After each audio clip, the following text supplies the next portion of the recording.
Welcome to exam सहपाठी। आज के इस क्लास में हम लोग नवंबर 2022 का मंथली करंट अफेयर्स कर रहे हैं।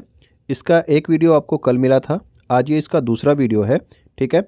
और इसमें हम लोग कैटेगरी वाइज वीडियोज़ कर रहे हैं। और आज के इस वीडियोज़ में हम लोग नवंबर माह में जो महत्वपूर्ण सूचकांक जारी हुई हैं, नवंबर माह की जो रिपोर्ट्स जारी हुई हैं, जो भी आपकी रैंकिंग्स जारी हुई हैं, या फिर नवंबर महीने में जो भी महत्वपूर्ण पुरस्कार प्रदान किए गए हैं, इन कैटेगरी वाइज जो है वीडियोस के क्वेश्चंस को देखेंगे, इन कैटेगरीज के क्वेश्चंस को देखेंगे, ठीक है। तो आइए स्टार्ट करते हैं। सबसे पहले देखते हैं महत्वपूर्ण सूचकांक जो आपके नवंबर महीने में कौन कौन से सूचकांक जारी हुए हैं उनके बारे में। पहला हमारा है जलवायु परिवर्तन प्रदर्शन सूचकांक, और ये 2023 के लिए जारी किया गया। इसमें भारत का स्थान क्या रहा? तो जलवायु परिवर्तन प्रदर्शन सूचकांक में भारत किस स्थान पर रहा? तो भारत जो है 8वें स्थान पर रहा जलवायु परिवर्तन प्रदर्शन सूचकांक में, ठीक है। 2023 के लिए जारी किया गया। अगला हमारा है शिक्षा मंत्रालय ने जारी किया है अभी हाल ही में परफॉर्मेंस ग्रेडिंग इंडेक्स, और 2020-21 के लिए जारी किया गया ये 2020-21 सेशन के लिए। और इसमें कौन से राज्य शीर्ष पर रहे? तो शीर्ष पर रहा आपका केरल, महाराष्ट्र और पंजाब राज्य, ठीक है। तो परफॉर्मेंस ग्रेडिंग इंडेक्स किसने जारी किया? तो ये जारी किया था आपके शिक्षा मंत्रालय ने, और इसमें शीर्ष पर रहे आपके 3 राज्य केरल, महाराष्ट्र और पंजाब। पोर्टुलन्स इंस्टीट्यूट द्वारा जारी नेटवर्क रेडीनेस इंडेक्स 2022 में भारत ने कौन सा स्थान हासिल किया? तो ये नेटवर्क रेडीनेस इंडेक्स है, और इसमें भारत ने जो है आपका 61वां स्थान हासिल किया है, ठीक है। तो नेटवर्क रेडीनेस इंडेक्स में भारत का स्थान क्या है? तो ये है 61वां। तो ये जो है नवंबर माह के आपके थे सूचकांक। अब नवंबर माह में जो रिपोर्ट्स जारी हुई हैं उनके बारे में देखते हैं। केंद्रीय गृह मंत्रालय के द्वारा कितनी भाषाओं पर mother tongue survey of India report जारी की गई? तो mother tongue survey of India report ये कितनी भाषाओं के लिए जारी की गई, ये आपका इंपॉर्टेंट है। 576 भाषाओं के लिए जारी की गई है। किसने जारी किया है? तो केंद्रीय गृह मंत्रालय ने जारी किया है, ओके। अगला क्वेश्चन हमारा, संयुक्त राष्ट्र द्वारा जारी एक रिपोर्ट के अनुसार भारत कब तक विश्व की सबसे अधिक आबादी वाला देश बन जाएगा? तो चीन को जो है पछाड़ करके वर्ष 2023 तक ही जो है ये रिपोर्ट, वर्ष 2023 में जो है भारत विश्व की सबसे अधिक आबादी वाला देश बन जाएगा। ऐसी रिपोर्ट किसने जारी की? तो संयुक्त राष्ट्र के द्वारा रिपोर्ट ये जारी की गई है। नेक्स्ट हमारी है क्वेश्चन, नैस्कॉम और आर्थर डी लिटिल की एक रिपोर्ट के अनुसार भारत में 5G नेटवर्क प्रौद्योगिकी के 2030 तक भारत के सकल घरेलू उत्पाद में कितने प्रतिशत योगदान की उम्मीद है? यानी कि 5G नेटवर्क जो अभी भारत में लॉन्च हुआ है, इससे जो है 2030 तक जो है इसका कितना योगदान होगा भारत की जीडीपी में? तो ये रिपोर्ट जारी की गई नैस्कॉम के द्वारा। नैस्कॉम इंडिया की ही संस्था है, इसलिए रिपोर्ट भी आपको इंपॉर्टेंट है, याद रखेंगे। 2% जो है जीडीपी में जो है 2030 तक 5G नेटवर्क से आपके भारत के सकल घरेलू उत्पाद में योगदान होगा। अगला हमारा है 2070 तक शुद्ध शून्य कार्बन उत्सर्जन का लक्ष्य हासिल करने के लिए कार्बन कैप्चर पर अध्ययन रिपोर्ट किसके द्वारा जारी की गई? तो कार्बन कैप्चर पर एक अध्ययन रिपोर्ट जारी की किसने? नीति आयोग ने जारी की है। और ये जो है आपके भारत ने जो है शुद्ध शून्य कार्बन उत्सर्जन का लक्ष्य कब तक रखा है, ये भी क्वेश्चन आपसे पूछा जाएगा। तो ये आपका 2070 तक शुद्ध शून्य कार्बन उत्सर्जन का लक्ष्य रखा गया है भारत के द्वारा, ओके।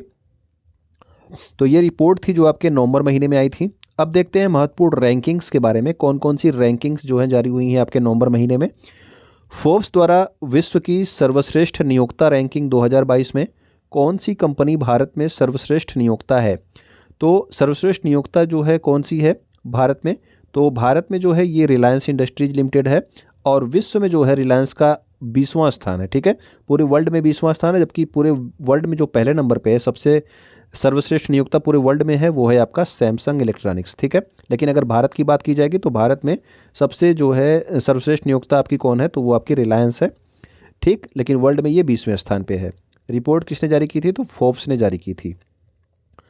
अगला हमारा है, नवंबर 2022 में किस देश को पछाड़कर भारत स्टील का विश्व का दूसरा सबसे बड़ा उत्पादक बन गया? तो स्टील का दूसरा सबसे बड़ा उत्पादक बन गया कब, किससे पछाड़कर? तो जापान को पीछे करके जो है भारत जो है बन गया है आपका स्टील का दूसरा सबसे बड़ा उत्पादक। तो इस तरह के क्वेश्चन आपसे पूछे जाते हैं जिसमें भारत की रैंकिंग बढ़ती है, ठीक है ना। तो ये आपसे समय भी दिया जाएगा कि नवंबर 2022 में, क्योंकि जो है हाल ही के जो एग्ज़ाम हैं उनमें इस तरह के क्वेश्चन आपसे पूछ लिए जाते हैं। मॉर्निंग कंसल्ट पॉलिटिकल इंटेलिजेंस द्वारा जारी एक रिपोर्ट में जो है कितने प्रतिशत अप्रूवल रेटिंग के साथ भारतीय प्रधानमंत्री नरेंद्र मोदी विश्व नेताओं की सूची में शीर्ष पर हैं। तो ये आपका एक संस्था है morning consult political intelligence, polity से संबंधित ये आपकी रिपोर्ट जारी करती है और इसमें नरेंद्र मोदी को 77% अप्रूवल रेटिंग मिला है और ये विश्व के नेताओं में किस स्थान पे हैं, तो ये पहले स्थान पे आ गए हैं। ठीक है, अब अगला है हमारा नवंबर माह के जो महत्वपूर्ण पुरस्कार प्रदान किए गए हैं उनके बारे में देख लेते हैं। ठीक है, पहला हमारा है किस राज्य सरकार की लक्ष्मी भंडार योजना को महिला और बाल विकास की श्रेणी में स्कॉच पुरस्कार प्रदान किया गया है।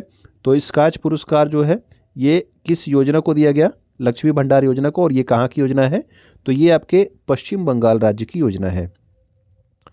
नेक्स्ट हमारा है उपराष्ट्रपति जगदीप धनखड़ द्वारा लोक प्रशासन के लिए पहला डॉक्टर राजेंद्र प्रसाद अवार्ड किसे प्रदान किया गया। तो ये आपको याद रखना है कि जो राजेंद्र प्रसाद अवार्ड है ये पहली बार स्टार्ट किया गया है और ये किसके लिए दिया जाता है, किस क्षेत्र में, तो लोक प्रशासन के क्षेत्र में दिया जाता है।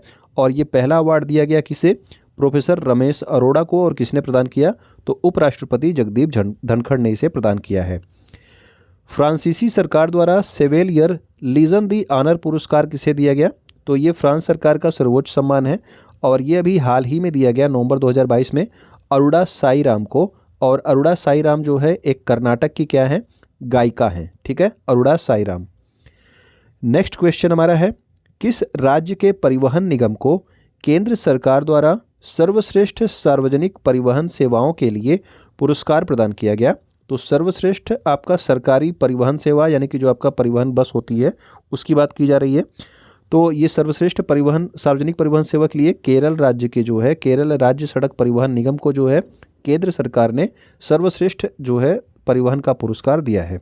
ओके, राष्ट्रपति द्रौपदी मुर्मू द्वारा राष्ट्रीय फ्लोरेंस नाइटिंगेल पुरस्कार 2021 किसे प्रदान किया गया। तो राष्ट्रीय फ्लोरेंस नाइटिंगेल पुरस्कार 2021 ये दिया गया शशिकला पांडे को और गंगा जोशी को। दोनों ही कहाँ से हैं, तो दोनों ही आपके उत्तराखंड की हैं। ठीक है ना, तो राष्ट्रपति द्रौपदी मुर्मू ने प्रदान किया राष्ट्रीय फ्लोरेंस नाइटिंगेल पुरस्कार 2021 शशिकला पांडे और गंगा जोशी को। अगला क्वेश्चन हमारा है हाल ही में पहले केरल ज्योति पुरस्कार के लिए किसे चुना गया। तो केरल ज्योति पुरस्कार पहली बार स्टार्ट हुआ है। ठीक है, तो इसलिए आप याद रख सकते हैं इसे MT वासुदेवन नायर को दिया है। ठीक है, पहला केरल ज्योति पुरस्कार। हाल ही में अंतर्राष्ट्रीय कन्नड़ रत्न पुरस्कार किसे दिया गया, तो YKC वाडियार को दिया गया है। ठीक है, वाडियार जो है एक आपका राजशाही खानदान है, कहाँ पे, कर्नाटक में। ठीक है, तो इन्हें दिया गया अंतर्राष्ट्रीय कन्नड़ रत्न पुरस्कार। अगला पुरस्कार भी आपका इम्पॉर्टेंट है, बेली के एसफोर्ड मेडल से सम्मानित होने वाले पहले भारतीय वैज्ञानिक कौन बने हैं। तो पहला भारतीय वैज्ञानिक है जिसे जो है बेली के एसफोर्ड मेडल दिया गया और ये हैं आपके डॉक्टर सुभाष बाबू। ठीक है, तो वीडियो अगर आप यहाँ तक देख रहे हो आपको अच्छा लग रहा हो तो वीडियो आप लाइक ज़रूर कर दिया कीजिए। ठीक है, वीडियो पे आप लोग कमेंट जरूर कर दिया कीजिए और अपने किसी भी आपका स्टडी ग्रुप हो या फिर कुछ भी हो तो आप वीडियो को वहाँ पे शेयर कर दिया कीजिए या फिर अपने किसी दोस्त के पास जो है किसी भी एग्ज़ाम की तैयारी कर रहे हो। ओके, तो आइए स्टार्ट अगला देखते हैं। लंदन में आयोजित वर्ल्ड ट्रैवल मार्ट। ठीक है, तो वर्ल्ड ट्रैवल मार्ट कहाँ पे आयोजित हुआ था, ये भी आपको याद रखना है कि ये लंदन में आयोजित हुआ था क्योंकि इसमें भारत ने भी भाग लिया था।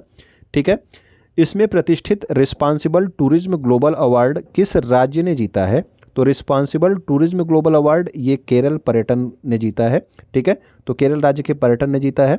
और किस में, तो वर्ल्ड ट्रैवल मार्ट कहाँ पे आयोजित हो रहा था, लंदन में। ब्रिटेन के राजा चार्ल्स तृतीय ने विज्ञान के क्षेत्र में महत्वपूर्ण योगदान के लिए ऑर्डर ऑफ मेरिट से किसे सम्मानित किया है। तो ये विज्ञान के क्षेत्र में महत्वपूर्ण योगदान के लिए किसके द्वारा दिया गया, ब्रिटेन के राजा चार्ल्स तृतीय के द्वारा दिया गया। किसे, तो प्रोफेसर वेंकी रामकृष्णन को दिया गया। ठीक है, तो प्रोफेसर वेंकी रामकृष्णन को ऑर्डर ऑफ मेरिट से जो है सम्मानित किया गया है। अगला हमारा है गोवा में 53वें भारतीय अंतर्राष्ट्रीय फिल्म महोत्सव में सत्यजीत रे लाइफ टाइम अचीवमेंट अवार्ड से किसे सम्मानित किया जाएगा।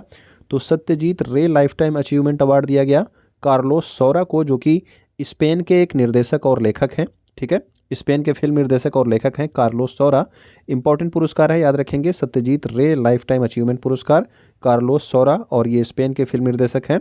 इसके अलावा अगला पुरस्कार जो दिया गया Indian film personality of the year 2022, और ये दिया गया आपके साउथ के सुपरस्टार हैं चिरंजीवी। इनको, ठीक है ना।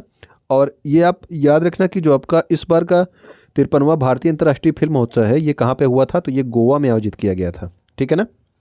अगला पुरस्कार जो इससे संबंधित है वो है आपका ICFT यूनेस्को गांधी पदक। तो यूनेस्को गांधी पदक किसे दिया गया, तो ये ईरानी फिल्म थी नारगेसी। तो नारगेसी जो है ईरान की जो फिल्म थी, इसको दिया गया यूनेस्को गांधी पदक। किसमें, इसी जो है समारोह में। प्रसाद DI पुरस्कार से किसे सम्मानित किया गया, तो प्रसाद DI पुरस्कार से सम्मानित किया गया बांग्लादेश की फीचर फिल्म आगंतुक को, ठीक है। तो आगंतुक जो है इसे दिया गया प्रसाद DY पुरस्कार। अगला क्वेश्चन हमारा है, वर्ष 2022 का प्रतिष्ठित JCB साहित्य पुरस्कार किसे प्रदान किया गया, तो JCB साहित्य पुरस्कार दिया गया उपन्यास खालिद जावेद को, और इनके उपन्यास द पैराडाइज ऑफ फूड के लिए जो है ये प्रदान किया गया। तो यहाँ पे आप दो क्वेश्चन याद रख लेंगे। पहला कि ये आपका द पैराडाइज ऑफ फूड जो है ये किसने लिखी है, तो ये लिखी है खालिद जावेद ने, और इसके लिए इन्हें JCB साहित्य पुरस्कार प्रदान किया गया है 2022 के लिए। हिमाचल प्रदेश के राज्यपाल राजेंद्र विश्वनाथ आर्लेकर ने किसको गांधी मंडेला पुरस्कार से सम्मानित किया है, तो गांधी मंडेला पुरस्कार ये जिसको मिला है ये इंपॉर्टेंट है, दलाई लामा जो है, ठीक है। तो दलाई लामा को दिया गया है, ये आपके तिब्बत के आध्यात्मिक गुरु हैं जो कि भारत में रहते हैं। इन्हें दिया गया गांधी मंडेला पुरस्कार, किसके द्वारा, हिमाचल प्रदेश के राज्यपाल राजेंद्र विश्वनाथ आर्लेकर के द्वारा। 14 नवंबर 2022 को किसे मेजर ध्यानचंद खेल रत्न पुरस्कार 2022 दिए जाने की घोषणा की गई, तो मेजर ध्यानचंद खेल रत्न पुरस्कार किसे दिया जाएगा, तो ये दिया जाएगा आपके शरत कमल अंचता को, ठीक है। कल आपको इससे संबंधित क्वेश्चन बताया गया था, आपको बताना है कि शरत कमल कौन सा खेल खेलते हैं, ठीक है। शरत कमल किस खेल से संबंधित है ये आपको आंसर में बताना है। बांग्लादेश की प्रधानमंत्री शेख हसीना ने किसे प्रतिष्ठित फ्रेंड्स ऑफ लिबरेशन वार से सम्मानित किया, तो फ्रेंड्स ऑफ लिबरेशन वार से सम्मानित किया गया एडवर्ड M कैनेडी को, क्योंकि इन्होंने जो है बांग्लादेश के लिबरेशन वार में जो है काफ़ी जो है अच्छी भूमिका निभाई थी। किस रेलवे स्टेशन को 4 स्टार ईट राइट प्रमाणन से सम्मानित किया गया, तो 4 स्टार ईट राइट स्टेशन जो है इस सर्टिफिकेट से किसे सम्मानित किया गया, तो ये दिया गया भोपाल के रेलवे स्टेशन को 4 स्टार ईट राइट स्टेशन का जो है सर्टिफिकेट। नेक्स्ट क्वेश्चन हमारा है, भारतीय शास्त्रीय संगीत व नृत्य के क्षेत्र में उल्लेखनीय योगदान देने के लिए प्रतिष्ठित सुमित्रा चरत राम पुरस्कार से किसे सम्मानित किया गया, तो सुमित्रा चरत राम पुरस्कार ये दिया गया उमा शर्मा को, जो कि कथक नृत्यांगना है। और किसके लिए दिया गया, भारतीय शास्त्रीय संगीत और नृत्य के क्षेत्र में उल्लेखनीय योगदान के लिए दिया गया उमा शर्मा को। कथक नृत्यांगना है, उत्तर प्रदेश से संबंधित होंगी, उत्तर प्रदेश का ये नृत्य है कथक, ठीक है ना। उससे इसके लिए आप याद रखेंगे सुमित्रा चरत राम पुरस्कार। पारिस्थितिकी तंत्र के क्षरण के रोकथाम के लिए संयुक्त राष्ट्र के सर्वोच्च पर्यावरण पुरस्कार चैंपियन ऑफ द अर्थ से किसे सम्मानित किया गया, तो चैंपियन ऑफ द अर्थ याद रखेंगे आप, इस अभी दिया गया किसे, तो ये दिया गया डॉक्टर पूर्णिमा देवी बर्मन को, ठीक है। हाल ही में प्रतिष्ठित अब्दुल कलाम सेवा पुरस्कार से किसे सम्मानित किया गया, तो डॉक्टर अब्दुल कलाम सेवा पुरस्कार से सम्मानित किया गया है रवि कुमार सागर को, ठीक है। तो ये भी पुरस्कार आपका याद रखेंगे, डॉक्टर अब्दुल कलाम सेवा पुरस्कार रवि कुमार सागर को दिया गया। केंद्रीय शिक्षा मंत्रालय ने घोषणा की कि देश भर में 39 स्कूलों को 2021-22 शैक्षणिक सत्र के लिए स्वच्छ विद्यालय पुरस्कार से सम्मानित किया गया है। तो याद रखना कि स्वच्छ विद्यालय पुरस्कार कितने स्कूलों को दिया गया है, तो 39 स्कूलों को स्वच्छ विद्यालय पुरस्कार से सम्मानित किया गया है। ई गवर्नेंस के लिए राष्ट्रीय पुरस्कार के तहत स्वर्ण पुरस्कार किसने जीता है, तो ई गवर्नेंस के लिए राष्ट्रीय पुरस्कार के तहत स्वर्ण पुरस्कार जीता है ई ग्राम स्वराज और ऑडिट ऑनलाइन। तो ये दोनों आपकी सर्विसेज हैं, ठीक है, दोनों आपकी सेवाएं हैं, ई ग्राम स्वराज और ऑडिट ऑनलाइन। और इन्हें जो है ई गवर्नेंस के लिए ये राष्ट्रीय पुरस्कार है, तो राष्ट्रीय पुरस्कार इंपॉर्टेंट होते हैं, इसके लिए इसके तहत इनको स्वर्ण पुरस्कार प्रदान किया गया है, ठीक है, ई ग्राम स्वराज और ऑडिट ऑनलाइन को। तो ये हमारे थे इंपॉर्टेंट क्वेश्चंस। अगले वीडियो में हम लोग जल्दी ही मिलेंगे, ठीक। तो वीडियो अगर आप यहाँ तक देख रहे हो तो वीडियो पे आप कमेंट जरूर कर दिया कीजिए, वीडियो आप लाइक कर लेंगे, चैनल नहीं सब्सक्राइब किया है, पहली बार आए हैं तो सब्सक्राइब भी कर सकते हैं, वीडियो को आप शेयर कर देंगे अपने ग्रुप में अपने दोस्तों के पास, ठीक है। तो कुछ नया सीखने के लिए आपका बहुत बहुत धन्यवाद।